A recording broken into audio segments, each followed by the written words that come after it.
Hi, everyone, and welcome back to the Soul Spark Reaction channel, where we discuss religion, psychology, philosophy, and other things. Today, we're going to be reviewing the Dunning-Kruger effect.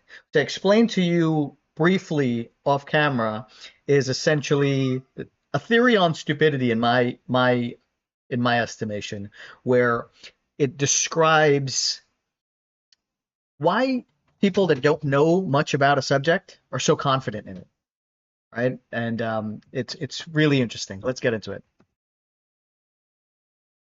On April 19th, 1995, MacArthur Wheeler robbed a bank with his face glazed with lemon juice, believing the juice would make his face invisible to the surveillance cameras. I just mentioned stupidity, didn't I? Okay. He thought so because lemon juice works as invisible ink on a piece of paper. Police broadcasted the security camera footage on the local 11 o'clock news, and just after midnight, Arthur was arrested. Incredulously, he said, "But I wore the juice!" Baffled by this reasoning, David Dunning and Justin Kruger, two psychologists, studied Mr. Wheeler and others like him. They came to the conclusion that people with low ability at a task tend to, paradoxically, overestimate themselves. This cognitive bias is known as the Dunning-Kruger effect. Let's look at this graphically, plotting one's confidence in your ability against one's actual knowledge in a field. As we learn something new, we are often highly confident because we know so little that as soon as we know a tiny bit, we think we know it all. We're all guilty of this. Yeah. Those who stop learning here maintain a false sense of mastery. Those who continue learning realize things are more complex and often lose motivation. And the more they increase their knowledge, the lower their confidence becomes. Many stop at this stage, thinking they've learned nothing. Only if we keep going can we regain confidence while getting better. And at the end, we will be full of knowledge and almost as confident in our ability as right after we started. That's really important because it really says, without saying it, the lower in knowledge you are, the highest your confidence level would be. That's why ignorance is bliss. This kind of explains that. You can see this in the political world, and the only people that I've come to trust as, let's say, experts in fields now are people that have a healthy amount of doubt, because there's only so much you can know. You play the guitar, you know how there's, and you can play really well, but there is levels above you that you can never really say that you can be the best, because you have a healthy amount of doubt in your abilities because you've learned so much about it. I'll give you an example of a master that didn't think he was the best. There's an interview on what's that nighttime show back in the day? I forgot who did. Dateline, 60 This is Minutes. before David Letterman. The other. Oh, I know who you're talking about. I forget his name. He's interviewing Jimi Hendrix, way back. He's like, so how does it feel to be the best guitar player in the world? It's like, and Jimi Hendrix humbly is like, I'm not the best guitar player, but Jimmy, he was still learning. Right. So he had the knowledge and enough doubt in his abilities, and those are the people you can trust, paradoxically, because what we do in society now is the person that has the most confidence or comes up with the most confidence, we think, well, that's a man that knows what he's doing. Yeah. Trump and other people like that, and politicians, they have to sound assertive because that's what sells. But I think if everybody knows the Dunning-Kruger effect, they know that that person is full of what. Well, most of the time when it comes to people with high confidence, you're taught the fake it till you make it concept too. Yes. The problem is when you fake it till you make it, you live in a delusion of your own faking it till you make it. And it works in American society. I feel like there's a bunch of fake people. Yeah. It's like, oh, this person's this. Like Jay-Z acted like he was some rich rapper before he became a rich rapper. And it did work for him, but it's because he faked it all that everyone started believing it was that, and that's what boosted his career. So yeah, I never liked the fake it till you make it analogy, because I'm not trying to be fake. I'm just trying to figure out who I am. yeah, You know well, what I mean? Like, and whatever that turns out to be, I'm not trying to pretend for people, is what I'm saying. in a world where you basically survival of the fittest, so to speak, you kind of have to do that, I guess. But I'm not wired that way. Some people are wired that way. It's just how it is. In other words, if a simpleton, a good student, and a wise teacher were to have a public debate, this is how things could go down. The simpleton knows just a little bit, but is very confident and voices his opinions loud and without hesitations. I feel like the simpleton, since we talked about politics, is like everybody that's an extreme left or an extreme right Yeah. that just like follows the viewpoint and points fingers at the other people. It's like they always seem to know what's best for the world, yet they don't even do anything to lead the world. The extremes on the left and the right are basically two sides of the same coin. Yeah. Yeah. And yeah, that's a good pickup. The student knows more, but doesn't realize it because she lacks confidence. She keeps quiet. The teacher is confident, but understands how complex things really are. And if you were voting, the simpleton would win, right? Because people are who they are. They want the person that shows the most confidence. This is, dude, I'm telling you, knowing this effect can change society. And when it comes to this person's looked at the lowest, well, The middle. point in the middle one, Yeah. which you can't see actually, I realize. The one that has all the intelligence, nobody will actually think he has all the intelligence because the simpletons bark the loudest and make everyone think that that guy is just Right. stupid. So in the end, the simpletons are the ones that lead the world. Be careful of the person that barks the loudest, as you said. I call them loudmouths that stand like this. But they run the world. They do. Especially the more simple-minded you are, but you keep the persona of being loud. But here's what I'm saying. I'm saying if people really understood the Dunning-Kruger effect, this is why we're deciding to review this today for the handful of you that are going to see this. This is really important stuff in identifying who you should align yourself with if you need an expert, let's say, or you need to believe in somebody.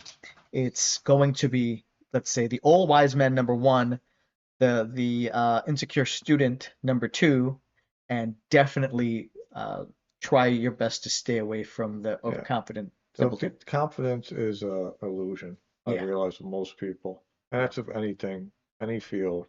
An overly confident one, or just a confident one in general, is not actually confident at all. It's the one that holds themselves where you ask them something, they'll answer, but they're not going to be the one to first speak that they know everything. And I will say I've been in all three of these people's shoes, so I'm not passing judgment. You have to know when you're an overconfident fool, and I have been that in the past. Yeah, so have I. Yeah. Hence voices his opinions with reservations. In the end, the simpleton wins the popular vote because he is so confident about being right, and people tend to trust certainty. Research from North America. Simpleton tends to get the most people, most guys or girls for that matter. Yeah. Because people fall for the loudmouth. Yeah. I now when I see a loudmouth, I'm like, okay, I don't need this person anywhere around me because, well, I guess in some ways I knew they were a simpleton, though I never called them that. Europe, and Japan suggest that culture plays a big role. From assessments of one's own ability to drive, we know that 93% of Americans think they are better drivers than average, while only 69% of Swedish think so. In Japan, on the other hand, people in general tend to underestimate their abilities as a strategy to see their underachievement as an opportunity to improve. That's it. But That's it. I'm going to piggyback off of this. If you're actually doing it as a strategy to improve, to underestimate your abilities, you're basically just playing reverse simpleton. I would say that strategy to improve might be a subconscious thing. Well, as opposed if it's to a cultural thing that you do that anyway, and always put yourself down, that's kind of just playing the opposite version. I mean, I don't know. I'm not mocking Japan. I'm not saying that. I'm just saying the way it's. I think it's you're not mocking Sweden. I guess Sweden's the best option so far. 93% of Americans think they can drive okay. than everybody else. That's kind of interesting. I mistook that. Yes. Okay. So you are actually talking about Japan. I missed that part. That's interesting. That's self-depreciating, which is not great either. Setting out on a journey of learning can be a daunting experience. What starts off as a leisurely stroll soon changes into an intense battle of willpower between you and an intimidating amount of knowledge. Do not give up. The longer you fight, the more power you gain, up until the point you win. And in the end, if you persevere, you may be elevated to the ranks of Socrates, who over 2,000 years ago left us with a quote of wisdom: "I know that I am intelligent, because I know that I know nothing." Yeah, I think, but I know nothing is Socrates, but I think when people ascend spiritually as well, they get to that point where they realize, I might know 2 grains of sand, compared to an average person that knows 1 grain of sand, but the body of wisdom in the universe is in all the Yeah, beaches because combined. once you become intelligent enough to realize, yes, you know a little bit more depth than somebody in a field that you partake in. You start to realize there's just so much more. Like for me, I use guitar as an example, right? I used to think when I first played guitar that like Metallica was like really good because everyone used to say Metallica is really good guitar players. So I'm like, I want to learn to be the best guitar player. I realized Metallica is just like a tiny tenth of all that is in music. There's so much different styles, so much different things. I didn't know anything about music when I started. And there's no better in that when you get to that point, right? It's I just mean, it keeps going. It's like, what do you got to do? All right, so you can play one style, but there's multiple styles, and there's yeah, always a different way to play that same style of music. Doesn't matter what it is. You only have 12 notes, and yet you got how many genres of music out there in this world? right, right. So, And by the way, this is like an overestimation. I know that I am intelligent because I know that I know nothing. No, you do know a few things, but it's just really, um, uh, you start to realize how big the world is. yes, that's really what that's supposed to mean. Like I do know something. I know the color of my pants are black right now. You know what I mean? Like it's not to be taken literally, this statement. So I think this was a very important video to watch. I know this today was the first day you got introduced to it. Doesn't this explain a lot? Doesn't this add an element to society? I guess we knew it already, but It just it kind of shapes. affirms Yeah, like an element that I knew that I kind of always kind of I just felt like annoyed by. Like yeah, in a way, I'm like, oh, okay, at least somebody else thinks this now. So now I'm only partially crazy. yeah. And I think the world would be a lot different if people understood this just because, oh, That- that guy might know less. He sounds like he knows. He's too confident. Confidence is actually okay. Confidence is actually could potentially be an indicator of stupidity, let's say, or lack of You knowledge. know what somebody told me? I think it was Marie. Um, you're confident when you can admit that you don't know something. You're confident when you can admit that you have an insecurity because you don't know 100% the knowledge that is needed. That's actual confidence. That's exactly what this is trying to show. So Yeah. so So she knows that she must know something. Yeah. when you think you know everything, you're not confident. Red flag. Red Yeah, flag. pretty much. Yeah. But people fall for it so much. It's so infuriating. Yeah, I mean, but you know what? People are just NPCs. Have you ever heard that term? Non-player characters? Yeah, so people are just NPCs, and hopefully a few more people wake up. Okay, thank you so much for watching. This has been great. We'll see you next time.